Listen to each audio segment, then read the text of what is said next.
नमस्कार. जनता दरबारामध्ये आपणा सर्वांचं हार्दिक स्वागत. निरनिराळ्या सकारात्मक प्रयत्नांची माहिती आपण आपल्या या जनता दरबारमधून करून घेत आहोत. ही माहिती तुम्हाला सगळ्यांना खूप आवडते आहे, त्याबद्दल अनेक अनेक धन्यवाद. त्याच अनुषंगाने मंडळी तुमच्याकडून सातत्याने खूप चांगले अनुभव, किस्से म्हणा किंवा सकारात्मक माहिती आमच्यापर्यंत पोहोचत आहे. त्यातलाच हा एक अतिशय सुंदर अनुभव आहे जो आपण सगळ्यांनी ऐकायलाच पाहिजे. नुकतंच एक वडील आणि त्यांचा मुलगा दोघं जण ट्रेननी दुसऱ्या गावाला जायला निघतात. हा जो मुलगा असतो हा 18-20 वर्षाचा मुलगा असतो आणि त्याचे वडील दोघं जण ट्रेननी दुसऱ्या गावाला जायला निघतात. आता गाडी जशी सुटते तसा हा तरुण मुलगा आपल्या वडिलांना म्हणतो, बाबा बाबा झाडं मागे मागे पडायला लागलेली आहे. हे ऐकल्यानंतर त्या वडिलांना खूप आनंद होतो. ते वडील त्या मुलाला जवळ घेतात. जरा वेळाने गाडीला अजून थोडासा वेग येतो. तो मुलगा पुन्हा आपल्या बाबांना म्हणतो, बाबा बाबा आता तर ढगसुद्धा मागे जायला लागलेले. हे ऐकल्यानंतर त्या वडिलांना अतिशय आनंद होतो. ते वडील पुन्हा त्या मुलाला जवळ घेतात. हे सगळं घडत असतं तेव्हा समोर बसलेला जो माणूस असतो त्याला काही राहवत नाही. तो या वडिलांना म्हणतो की का हो, हा तुमचा एवढा मोठा मुलगा आहे आणि हा असा लहान मुलासारखा का बरं बोलते. हे ऐकल्यानंतर त्या वडिलांच्या डोळ्यामध्ये अश्रू तरळतात. ते वडील त्या माणसाला सांगतात की अहो, हा माझा मुलगा आहे ना, हा आत्ताच बघायला लागलेला आहे. वास्तविक हा जन्मतः अंध होता, पण तुमच्या आमच्यातल्या कोणीतरी दयाळू माणसानं नेत्रदान केलं आणि त्यामुळे माझ्या ह्या मुलाला दृष्टी मिळालेली आहे. त्याचं पुढचं सगळं आयुष्य प्रकाशमान झालेलं आहे. हे सगळं ऐकल्यानंतर आपल्याही डोळ्यामध्ये पाणी तरळू शकतं. आणि म्हणूनच अवयवदान म्हणजेच श्रेष्ठ दान हे जे आपल्यामध्ये म्हणतात ना, ते अगदी अगदी खरं आहे. म्हणूनच नेत्रदान असेल, देहदान असेल, किडनीचं दान असेल किंवा इतर कुठलेही अवयव असतील ना, तर ह्याचं दान आहे ना, हे आपण करायला शिकलं पाहिजे. त्यासाठीची जी माहिती आहे ना, ती कुठल्याही शासकीय रुग्णालयामध्ये आपल्याला मिळेल किंवा कुठले अर्ज कुठे भरायचे तेही त्या शासकीय रुग्णालयामध्ये तुम्हाला समजू शकतो. आणि ते सगळं आपण जाणून घेऊया आणि अवयवदानासाठी आपण सज्ज होऊया. अधिक माहिती जर का तुम्हाला पाहिजे असेल ना, तर तुम्ही आमच्याशी संपर्क साधू शकता. मात्र त्यासाठी जास्तीत जास्त संख्येने जनता दरबारमध्ये आपण सामील होण्याची गरज आहे. त्यासाठीच तुमचा आमचा सर्वांचा जनता दरबार. जनता दरबारमधला आपला आजचा विषय खूप चांगला आहे, तुम्हाला सगळ्यांना आवडेल असाच आहे. आजही आपण जलप्राप्तीविषयी जाणून घेणार आहोत आणि त्यासाठी अतिदुष्काळग्रस्त अशा माण तालुक्यातल्या जलसाक्षरतेविषयी आज आपण संपूर्ण माहिती करून घेणार आहोत. आणि त्याच अनुषंगाने लोकसहभागातून काही कोटींची कामं उभी राहिलेली आहेत ना, ती कशी उभी राहिली तेही आज आपण जाणून घेणार आहोत.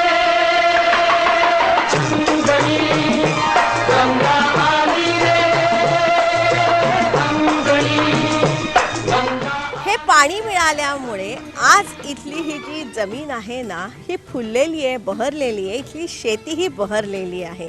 ही कहाणी आहे रानमळा ह्या गावची. वास्तविक माण हा तालुका अति दुष्काळग्रस्त आहे. इथली जमीन वरकड आहे किंवा इथला जो पाऊस आहे ना, हा अतिशय अपुरा आणि अनियमित असाच हा पाऊस असल्यामुळे ही भूमी मानवी वस्तीला अयोग्य असल्याचा शेरा ब्रिटिशकालीन गॅझेटमध्ये आहे. पण तरीही इथे मानवी वस्ती फुलली, बहरली. पण काय झालं, अलीकडच्या 4-5 वर्षामध्ये सातत्याने दुष्काळ पडल्यामुळे माण तालुक्यामध्ये दुष्काळाची अतिशय चिंताजनक अशीच परिस्थिती निर्माण झाली. यावर काहीतरी उपाय शोधायला पाहिजे. त्यासाठी इथल्या या साऱ्या स्थानिकांनी निश्चय केला की आता आपण दुष्काळ हटवणार आहोत आणि आपणच आपलं पाणी मिळवणार आहोत.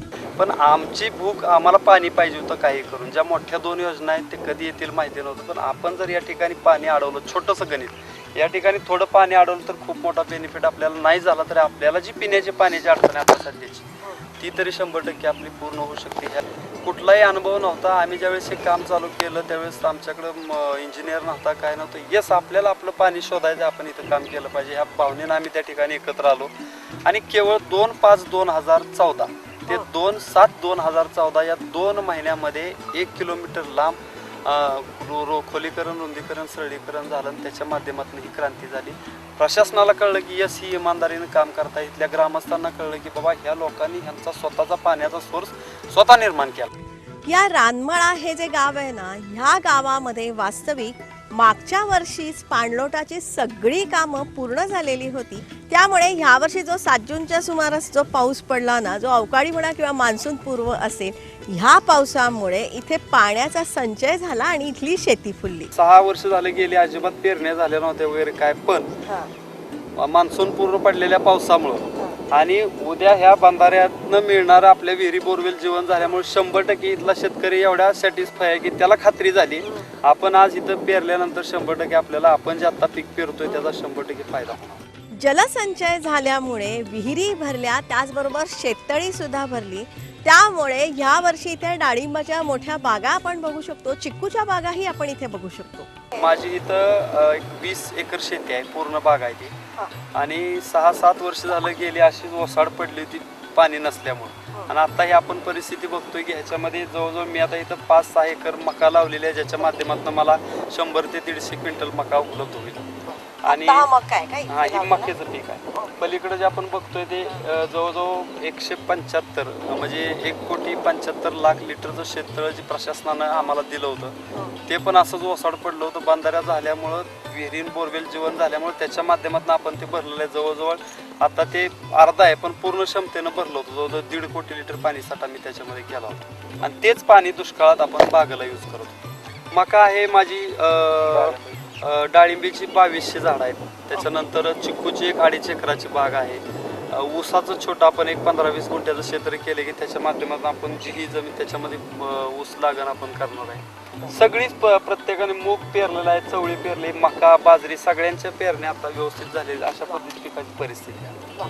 मागच्या वर्षी जेव्हा या सगळ्या बंधाऱ्यांचं काम सुरू होतं ना, तेव्हा या डाळिंबाच्या बागा टिकवण्यासाठी या शेतकऱ्यांना टँकरने पाणी द्यायला लागत होतं. पण आता मात्र चित्रच पालटून गेलेले. पाठीमागच्या वर्षी जो आम्ही 60-70 लाख रुपयाचं बंधाऱ्याचं काम 13,65,400 रुपयामध्ये पूर्ण केलं. तो बंधारा इथून एक 200 ते 300 मीटरवरती आहे. ज्यावेळेस ते काम पूर्ण झालं त्यावेळेस 500 ते 600 एकर शेती पूर्णपणे बागायत झाली होती. त्याच्या साईडच्या ज्या विहिरी होत्या त्या पूर्णपणे बोरवेल विहिरी जीवन झाल्या होत्या.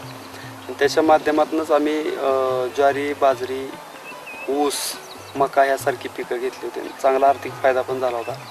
ज्यावेळेस त्या बंधाऱ्याचं काम चालू होतं त्यावेळेस आम्ही माझा वैयक्तिक स्वतःचा मी टँकर लावून त्या ठिकाणी माझी जी 1000 झाडं डाळिंबची होती त्याला दुष्काळामध्ये 200 रुपयाला एक टँकर अशा पद्धतीनं ती बाग आणली होती. आणि आत्ता ह्या वेळेसची जर परिस्थिती बघितली आपण तर इथं माझी आता 2200 झाडं आहेत. त्याला पूर्णपणे पिण्याचा पाण्याचा प्रश्न तर मागच्या वेळेस बंधारा भरल्यापासूनच मिटला आहे. आणि यावेळेस जो आता हे काम चालू आहे किंवा तो पूर्ण बंधारा मागच्या वर्षी पूर्ण क्षमतेनं भरला नव्हता, पण पाऊस पडला, 2-3 कोटी लिटर पाणी साठलं, पुन्हा आटलं, पुन्हा भरलं, अशा पद्धतीने जे 7-8 कोटी लिटर पाणी साठा त्या ठिकाणी झाला. त्याच्या माध्यमातून पूर्णपणे 400-500 एकर आमची शेती सगळ्या शेतकऱ्यांची इथली चांगली झाली. त्यातच ह्या वर्षी 7 जूनच्या आसपास जो राज्यभर भरपूर पाऊस झाला ना, त्यामुळे इथले ओढे, नदी, नाले, तलाव सगळे तुडुंब भरलेले. जे 6 किलोमीटरचं ह्या वर्षी काम झालं त्याच्या माध्यमातून मागच्या 15 तारखेला पहिला जो पाऊस पडला मान्सून पूर्व तो पाऊस 63 मिलीमीटर झाला आणि दुसरा पाऊस 80 म्हणजे 8-7-14 150 मिलीमीटर पावसामध्ये जवळजवळ ह्या 6 किलोमीटरमध्ये 50 कोटी लिटर पाणी साठा झाला होता. आणि त्या पाणीसाठ्याच्या माध्यमातून ह्या 6 किलोमीटरच्या दोन्ही साईडला जवळजवळ पलीकडे 1 किलोमीटर आणि अलीकडे 1-1.5 किलोमीटरच्या पूर्ण ह्या सिस्टममध्ये जवळजवळ 1200 ते 1500 हेक्टर शेतीला पाणी, पिण्याच्या पाण्याचं 1-2 वर्ष प्रचंड वाळूसाठा असल्यामुळे आणि शेती पाण्याचं कमीत कमी एक पीक. आणि आत्ता मान्सून पूर्ण पावसाची ही परिस्थिती आहे की जवळजवळ 2-3 बंधारे पूर्ण भरले. रनिंगमध्ये असल्यामुळे 1-2 बंधारेचं काम हे झालं होतं त्यामुळे ते चालू. या भागातले नदी, नाले, ओढे, तलाव यांचं रुंदीकरण किंवा खोलीकरण केल्यानंतर प्रचंड प्रमाणामध्ये गाळ निर्माण झाला. म्हणजे अगदी या गाळाचे डोंगर आजही आपण बघू शकतो. साधारणपणे 2,75,000 क्युबिक मीटर इतका गाळ इथून काढण्यात आला आणि हा सगळा गाळ इथल्या शेतांमध्ये पसरण्यात आलेला आहे. गाळ आपण शासकीयच्या माध्यमातून एक 75,000 क्युबिक मीटर आणि खाजगी मशिनरी जे लावलेत आपण त्याच्या माध्यमातून 2 लाख क्युबिक मीटर असा 2,75,000 क्युबिक मीटर गाळ आपण उचलला आणि जवळजवळ 500 एकर शेती, पडीक माळरान शेती जी आपण पाठीमागं सगळं बघतोय गाळ भरला, अशा पद्धतीने शेतकऱ्यांनी संपूर्ण जमीन सुपीक करून टाकली. जलजागृती, जलसाक्षरता ह्या सगळ्या संज्ञांचे अर्थ अशा प्रकारे जेव्हा साकारताना दिसतात ना, तेव्हा खरंच खूप छान वाटतं. आणि जलयुक्त शिवार अभियानाचं हेच वैशिष्ट्य आहे किंवा हेच यश आहे. आणि हे अभियान यशस्वी होण्यासाठी शासन म्हणा किंवा प्रशासनाकडून प्रचंड मेहनत घेतली जाते. मला आनंद आहे की माननीय मुख्यमंत्री महोदय यांनी हा कार्यक्रम राज्याचा फ्लॅगशिप प्रोग्राम, सगळ्यात टॉप प्रायोरिटीचा प्रोग्राम म्हणून जाहीर केला. माननीय जलसंधारण मंत्री महोदय यांनी याच्यामध्ये अधिकचं लक्ष घेतलं, पुढाकार घेतला आणि राज्यानं यावर्षी 1000 कोटी रुपये या कार्यक्रमासाठी गॅप फंडिंग म्हणून अधिकची रक्कम प्रत्यक्ष जिल्हाधिकाऱ्यांच्याकडे उपलब्ध करून दिलेल्या आहे. जवळपास 6000 गावं याच्यामध्ये निवड केली आहे. त्यामुळे मागचा अनुभव विचारात घेऊन आणि इतर काही त्याच्यामध्ये अधिकचं काही बदल करून हा कार्यक्रम अतिशय फोकस पद्धतीनं सर्व राज्यामध्ये सुरू आहे. जलयुक्त शिवार अभियानाअंतर्गत जलसंचयासाठी जो आराखडा तयार करण्यात आलेला आहे ना, त्यासाठी गावागावांनी पुढाकार घेतलेला आहे. जलयुक्त शिवारचा आराखडा त्या गावामध्ये गावातल्या लोकांनी पुढाकार घेऊन केला आहे. तिथले काही टेक्निकल ऑफिसर आम्ही दिले होते.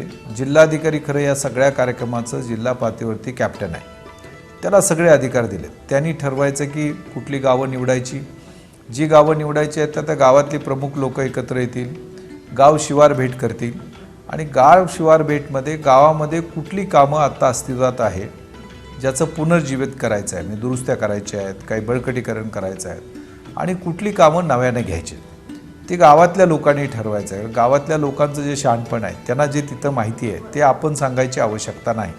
मग शिवार भेटीमध्ये आम्ही कुठली कामं करायची ते निश्चित केलं आणि मग ती गावातलं पाण्याचं बजेट विचारात घेऊन गावात जी काही कामं करायची आहेत त्याच्यामध्ये प्राधान्यानं कुठली कामं करायची आहेत, त्याला किती पैसे लागतील हे निश्चित केलं. आणि मग इतर योजना, केंद्राच्या, राज्याच्या योजना, DPDCच्या योजना आणि आम्ही दिलेले गॅप फंडिंगचे 1000 कोटी रुपये याच्या माध्यमातून त्या गावचा आराखडा तयार केला. जलयुक्त शिवार अभियानामध्ये लोकसहभाग खूप मोलाचा ठरलाय. म्हणजे अगदी श्रमदानापासून निधी जमवण्यापर्यंतची सगळी मदत लोकांनी स्वयंस्फूर्तीने केलेली आहे. म्हणजे आपल्या राज्यामध्ये लोकसहभागातून या अभियानाअंतर्गत 240 कोटींची कामं उभी राहिलेली आहेत. तर गावागावामध्ये लोक एकत्र येत आहेत, एकत्र काम करत आहेत श्रमदानाच्या माध्यमातून. काही गावामध्ये 5-5, 10-10 लाख रुपये लोकांनी गोळा केलेत आणि त्या माध्यमातून जुन्या नद्या, तिथे ओढे, नाले जे पूर्णपणे बुजलेल्या अवस्थेत होते ते आज लोक त्यांच्या केलेल्या कॉन्ट्रीब्युशनमधून खोल करत आहेत. आणि त्याच्यामध्ये केवळ डिझेल, आम्ही त्यांना डिझेलचा खर्च उपलब्ध करून दिला आहे. आणि संपूर्ण महाराष्ट्रामध्ये जर आपण पाहिलं तर जवळपास 240 कोटी रुपयापेक्षा अधिक किमतीची कामं ही लोकसहभागातून आज उभा राहिलेली आहेत. त्याचबरोबर निरनिराळ्या स्वयंसेवी संस्था असतील, कॉर्पोरेट्सनी सुद्धा या अभियानाला खूप मोलाची साथ दिलेली आहे. आणि आराखड्यामध्ये जो काही गॅप पडतोय तिथं मग लोकसहभाग घ्यायचा, CSR घ्यायचा. CSRसाठी कॉर्पोरेटची सगळ्यांची बैठक माननीय मुख्यमंत्री महोदय यांनी घेतली होती. अनेक कॉर्पोरेट त्या ठिकाणी पुढं आल्या आणि जवळपास 400 गावं गॅप फंडिंगची रक्कम त्यांनी उपलब्ध करून देऊन दत्तक घ्यायचं मान्य केलं. मला वाटतं की कॉर्पोरेट सेक्टरही याच्यामध्ये मोठ्या प्रमाणात येते. त्याच अनुषंगाने मंडळी, माण तालुक्यातली मृतवत झालेली माण नदी पुनरुज्जीवित करण्यासाठी स्वयंसेवी संस्थांबरोबरच लोकशक्ती ही अपार मेहनत घेत आहे. मग आम्हाला हे करून दाखवायचं होतं की हे शक्य आहे, होऊ शकतं. 65 लाख रुपयाचं काम आम्ही साधारण 25 ते 30 लाख रुपयामध्ये पूर्ण करतो. वा, काय केलं तुम्ही? आम्ही यामध्ये एजन्सीला जाणारे पैसे सगळे आम्ही आमच्या कष्टानेच भागवतो. म्हणजे तुम्ही प्रत्यक्ष कष्ट करताय. हां, यामध्ये आणि त्यामुळं एजन्सीचे पैसे असतील, सिमेंटच्या खरेदीमधले काही गैरव्यवहार काय, आम्हाला त्याबद्दल नाही काही म्हणायचं. गुरुजींनी आम्हाला जे घालून दिलेला आदर्श आहे ते काही नाही. हे काम आपलं, हे गाव आपलं, ही नदी आपली आहे, हे माणगंगा पुनरुज्जीवनाचं काम आहे. आणि त्या पुनरुज्जीवनामध्ये ही मृत झालेली नदी गेली 20-30 वर्ष ही नदी मृत आहे. आमच्या लहानपणी ही जिवंत होती, मग तिला आम्हाला जिवंत करायचं आहे. परत एकदा ती अशी वाहती, बहती, एकदम खळखळती, सुंदर अशी असली पाहिजे. आणि त्यामुळे पहिल्यांदा आम्ही हे पाऊल टाकलेलं आहे. त्यात गुरुजींचा आम्हाला खूप मोठा आशीर्वाद आणि सहभाग आहे. आश्रमाकडून आम्हाला सगळ्यात पहिल्यांदा प्रसाद म्हणून 5 लाख रुपयाची देणगी आली आणि त्यानंतर देणगींचं माहोल होत गेलं आणि बंधारा हळूहळू उभा होत राहिला. माण नदीवरच्या या सिमेंट बंधाऱ्याचं काम प्रचंड वेगाने किंवा जोमाने सुरू आहे आणि त्यासाठी हे सारे जण चक्क श्रमदान करत आहेत. आम्हाला निश्चित शाश्वती आहे, गॅरंटी आहे की आम्ही निश्चित हे काम पूर्ण करू. साधारण किती दिवसात हे काम पूर्ण होऊ शकतं? आता इथून पुढे जर पाहिलं तर जास्तीत जास्त 25 ते 30 दिवसामध्ये हे काम कम्प्लीट होईल. काय करते? काय करतो सेवा काय सोबत सांगितली? तिथं ते जे डबका आहे तिथलं पाणी काढायला मदत करतो. परत सकाळी लवकर येतो, इथंच माझं घर आहे. आणि शाळेत कधी जातो? मी शाळेत 10 वाजता जातो. अच्छा, आणि इथे किती वाजता येतो? इथं 2-1 तास असतो मी सकाळी. मजा वाटते का? हो, कधी तयार होईल आणि हे काम? होईल की आता लवकरच होईल. पोहायला पण यायचं इथे. तू काय करतो सांग मला. मी इथं त्या दिवशी साठलेली माती आम्ही काढून पलीकडच्या बाजूला टाकली हा. आणि पाण्यात असं खेळायला मजा वाटते. माणसांना कळायला लागलं की आपल्या गावात काहीतरी चांगल्या गोष्टी घडल्या पाहिजेत, त्या आपणच घडवू शकतो. मी या शासनाला धन्यवाद देतो की त्यांनी सुद्धा आमच्या ज्या मागण्या आहेत किंवा जे बोलायचं होतं, जे मोरल सपोर्ट म्हणतो, ते सुद्धा या शासनानं अतिशय चांगला दिला. आणि आमचा योगायोग असा की आत्ताचे कमिशनर देशमुख साहेब हे सुद्धा आमच्या ग्रामीण भागातले पंकजाताई असतील, या सुद्धा बीडसारख्या दुष्काळी भागातल्या, त्यांना या गोष्टीचं महत्त्व समजलं आणि त्या लोकांनी बाई लोक चांगले काम करतात आणि आपण ते करायचं ठरवलं. मी इथं बघितलं, हे काम चालू असताना गावातला प्रत्येक माणूस या ठिकाणी आणून दाखवायचो गाडीवर की बाबा हे काम कसं चाललंय बघा. तर प्रत्येक जणाचं असं म्हणत होतं की अतिशय चांगलं सुरेख काम या ठिकाणी चाललेलं आहे.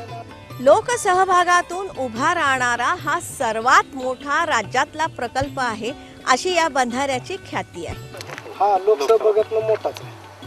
त्याच्यात आम्हाला कलेक्टर साहेबांनी जलयुक्त शिवारमधनं सर्व मशिनरी दिली. या संघटनेला आर्ट ऑफ लिव्हिंगच्या गावानंही मदत केली. ग्रामपंचायत असेल, गावातले काही ग्रामस्थ असतील, त्यांनी मदत केली आणि लोकसहभागातनं हा मोठाच प्रोजेक्ट. पाणलोट हा जलयुक्त शिवार अभियानाचा गाभा आहे आणि त्यातच माथा ते पायथा अशा प्रकारची कामं ह्या अभियानामध्ये करण्यात येते. ते पाणलोट ह्या सगळ्या कार्यक्रमाचा गाभा आहे. माथा टू पायथा असं आपल्याला काम पहिल्यांदा करण्याची आवश्यकता आहे, ज्याच्यामध्ये CCT आहे, समतल चर ज्याला आपण म्हणतो, कंपार्टमेंट बंडिंग आहे, मातीचे बंधारे आहेत, डीप CCTचं खूप मोठ्या ठिकाणी काम होतं आहे. एकाच पातळीवरती आपण 1 मीटर बाय 1 मीटरचं असं चर काढतो आणि त्या ठिकाणी पाणी साठतं आहे आणि सबसर्फेस पाण्याचा साठा खूप चांगला होतो आहे. त्या ठिकाणी असलेल्या विहिरी पुनर्जीवित होत आहेत असं चित्र आपल्याला पाहायला मिळतं आहे. त्यामुळे पाणलोट कार्यक्रम या संपूर्ण कार्यक्रमाचा गाभा आहे. ती कामं पहिली करायची आणि त्याचबरोबर तिथं जे काही नाला असेल, ओढे असतील, त्या ठिकाणी मग चेन सिमेंट बंधाऱ्याची असेल, गॅबियन बंधाऱ्याची असेल, वनराई बंधारे अशी चेन तयार करायची. तिथं जे जुने स्ट्रक्चर आहे ज्याच्यामध्ये कोल्हापूर टाईप बंधारे, पाझर तलाव असतील, ते प्राधान्यानं दुरुस्त करायचे. असं आम्ही कामं त्या गावामध्ये करतोय. जलयुक्त शिवार अभियानाअंतर्गत ह्या साऱ्या कामांना प्रचंड गती देण्यात आलेली आहे. त्यातच बरीचशी कामं पूर्णही झालेली आहेत आणि त्यामध्ये जलसंचयही होऊ लागलेला आहे आणि त्याचमुळे जलप्राप्ती झाल्यामुळे जलप्राप्तीचा उत्सवही ठिकठिकाणी साजरा करण्यात येत आहे. आपल्या राज्य शासनाच्या कोणत्याही कामामध्ये एवढ्या लवकर एखाद्या गोष्टीचा रिझल्ट दिसणं ही एक खूप समाधानकारक बाब आहे. राज्य शासनात काम करणाऱ्या मंत्र्यांसाठी, ब्युरोक्रेसीमध्ये काम करणाऱ्या अधिकाऱ्यांसाठी आणि लोकांसाठी ज्यांना आत्तापर्यंत योजना ऐकायची सवय होती, प्रत्यक्षात पाहायची त्यांना सवय नव्हती. त्याच्यामुळे मला वाटतं एक खूप चांगला पॉझिटिव्ह बदल या जलयुक्त शिवारच्या माध्यमातून झालेला आहे. आणि माझ्या डोळ्यांनी जेव्हा मी या सगळ्या बंधाऱ्यांमध्ये पाणी भरलेलं बघते किंवा एखादा उत्साही कार्यकर्ता कौतुकाने मला फोटो पाठवतो तेव्हा मला खूप आनंद होतो. म्हणजे मी मध्ये एकदा ट्विट पण केलं होतं, ये रे ये रे पावसा वगैरे, आणि खूप मला स्वतःचा आनंद तेव्हा थांबवता आला नाही किंवा लपवता आला नाही. हे सगळं बघितल्यावर खूप समाधान वाटतं. या मागचा विचार एकच आहे, जलसंचयाचं हे काम प्रत्येक गावाने किंवा आपण प्रत्येकाने करायला पाहिजे. राज्यातल्या सगळ्या लोकांना एवढीच विनंती आहे की आपलं जे काय आपल्यासाठी जे काय करायचे ते आपल्याला स्वतःला करावं लागेल. ते करत असताना इमानदारीने केलं पाहिजे. आणि ज्यावेळेस तुम्ही इमानदारीने कराल त्यावेळेस जगातला प्रत्येक माणूस, खूप पैसेवाली लोक आहेत, प्रशासन असेल, सगळे स्वयंसेवी संस्था असतील, सगळे पैसे, तुम्ही फक्त इमानदारीने पुढे जावा. 1 पाऊल 99 पावलं ऑटोमॅटिक पडली असतात. आणि तेच इथं घडलं, तोच इतिहास इथं घडला. कारण आकाशातून पडणाऱ्या पाण्याच्या प्रत्येक थेंबावरती आपल्या साऱ्यांचाच हक्क आहे. त्यासाठी हे पाणी अडवूया, जिरवूया आणि आपल्या सगळ्यांचं जगणं फुलवूया. तुम्ही जे पेराल ते उगवेल. त्यामुळे चला पाणी पेरूया, पाणी उगवूया. तुम्ही वाचवलेला पाण्याचा प्रत्येक थेंब एका मुलीच्या खांद्यावरून पाण्याचा घडा उतरवून तिच्या शाळेचं दप्तर चढवू शकतो. तुम्ही वाचवलेला पाण्याचा प्रत्येक थेंब एका शेतकऱ्याच्या कोरड्या डोळ्यांमध्ये आनंदाचे अश्रू आणू शकतो. मी नेहमी म्हणतो की पावसाचं पाणी हे हक्काचं पाणी आहे. आणि ते पाणी अडवण्याचा, साठवण्याचा प्रयत्न त्या भागात जर केला आणि ज्यावेळेला पावसाचा मोठा खंड पडतोय त्या ठिकाणी संरक्षित पाणी जर उपलब्ध करून आपण दिलं तर ती पिकं वाचू शकतात आणि त्या ठिकाणी शेतीची शाश्वती निर्माण होते. चला पाणी पेरूया, पाणी वाचवूया. मंडळी, पाण्याच्या प्रत्येक थेंबाचं अनन्यसाधारण महत्त्व आहे. त्यामुळेच फक्त ग्रामीण भागातल्या लोकांनीच नाही तर आपण शहरी भागातल्या लोकांनी सुद्धा पाण्याचा थेंब मन थेंब वाचवायला पाहिजे. पाण्याची जी बेसुमार उधळपट्टी आपण करतो ना, तीही आपण थांबवायला पाहिजे. जर का आपण जलसंचय करू शकलो नाही तर आपण आपल्या पुढच्या पिढ्यांना काय देणार, हाही विचार आपण करायला पाहिजे. आणि त्यासाठी शासनाचं हे जे जलयुक्त शिवार अभियान आहे ना, ह्या अभियानामध्ये आपण सगळेजण सर्व शक्तीनिशी सहभागी होऊया. लोकसहभागामुळे ही योजना लोकांची झाली आणि लोकांच्या प्रतिसादामुळे सरकारी योजनेवर लोक इतकं प्रेम करू शकतात हे आम्हालाही बघायला मिळालं. आणि त्याच्यामुळे लोकांचं जोपर्यंत योजना अपत्य होत नाही, लोक ती जपत नाही, असा मला वाटतं, माझं स्पष्ट मत आहे. आणि त्यामुळे याच्यात लोकसहभाग हा या योजनेचा सगळ्यात मोठी ताकद आहे, पाठीचा कणा आहे असं म्हणायला हरकत नाही. त्याच अनुषंगाने जलयुक्त शिवार अभियानाची यशोगाथा सांगणारा हा एपिसोड आपल्याला कसा वाटला हे तुम्ही जरूर आम्हाला कळवा. त्यासाठी आमचा ईमेल ID आहे janatadarbar@yahoo.in. या आमच्या ईमेल ID वरती तुमच्या सूचना असतील, विचार असतील, मनोगतं असतील, प्रतिक्रिया असतील, लवकरात लवकर तुम्ही आमच्यापर्यंत पाठवा. किंवा जनता दरबारचं फेसबुकवरती एक स्वतंत्र पेज आहे. हे पेज तुम्ही लाईक करण्याची आवश्यकता आहे. कारण या पेजवरती आम्ही खूप सारी माहिती दिलेली असते. म्हणजे आमचा संपर्क नंबर असेल, पत्ता असेल तर आम्ही त्या पेजवरती दिलेला असतोच. त्याचबरोबर जनता दरबारचं एक पुस्तक आपण तयार करत आहोत. या पुस्तकाची मागणी आमच्यापर्यंत पोहोचत आहे. या पुस्तकाच्या प्रगतीविषयीही आम्ही या पेजवरती दिलेलं असेल, तेही तुम्ही नक्कीच लक्षात घ्या. तुमच्याकडे काही सकारात्मक माहिती असेल तर तीही या पेजच्या माध्यमातून तुम्ही आमच्यापर्यंत नक्कीच पोचवू शकता. मंडळी, फेसबुकवरती आपण जनता दरबारचा एक पॉझिटिव्ह ग्रुप तयार केलेला आहे. तो जर का तुम्हाला जॉईन करायचा असेल तर तशा प्रकारची रिक्वेस्ट तुम्ही आमच्यापर्यंत पाठवा. तुमचा मोबाईल नंबर तुम्ही आम्हाला पाठवू नका, फक्त तुमची रिक्वेस्ट आम्हाला आवश्यक आहे. मंडळी, आता जनता दरबार आपण यूट्यूबवरून बघू शकतो. त्यासाठीचा ॲड्रेस आहे janatadarbar.zd. हा ॲड्रेस जाणून घ्या. आणि जनता दरबारचं एक स्वतंत्र चॅनल आपण चालू केलेलं आहे यूट्यूबवरती, त्याचाही तुम्ही आनंद घेऊ शकता. लक्षात ठेवा, चांगल्यातून नेहमी चांगलंच घडतं ह्या विचारांनी प्रेरित झालेला हा आपल्या सगळ्यांचा कार्यक्रम. त्यासाठी दर सोमवारी संध्याकाळी 7:30 वाजता सह्याद्री वाहिनीवरून जनता दरबारमध्ये आपण भेटतच असतो. पुनःप्रक्षेपणासाठी दर शनिवारी सकाळी 8 वाजता सह्याद्री वाहिनीवरून जनता दरबारमध्ये आपण भेटतच असतो. आणि मंडळी, जर का ह्या वेळेत तुम्ही घरी पोचू शकला नाहीत आणि जर का तुमच्याकडे अँड्रॉइड मोबाईल असेल तर तुम्ही गुगलवरती जा. गुगलवरती DD सह्याद्री लाईव्ह हे तुम्ही टाईप करा. त्याच्यावरती तुम्हाला जनता दरबार तुमच्या मोबाईलवरती लाईव्ह नक्कीच दिसू शकेल, हेही जाणून घ्या. फक्त एकच आहे की ही जी माहिती आहे ना, ही जास्तीत जास्त लोकांपर्यंत पोहोचण्याची आवश्यकता आहे. कारण ह्या माहितीमुळे आपल्या सगळ्यांचं जगणं सुकर होत आहे. जास्तीत जास्त संख्येने जनता दरबारमध्ये सामील व्हा. त्यासाठीच तुमचा आमचा सर्वांचा जनता दरबार.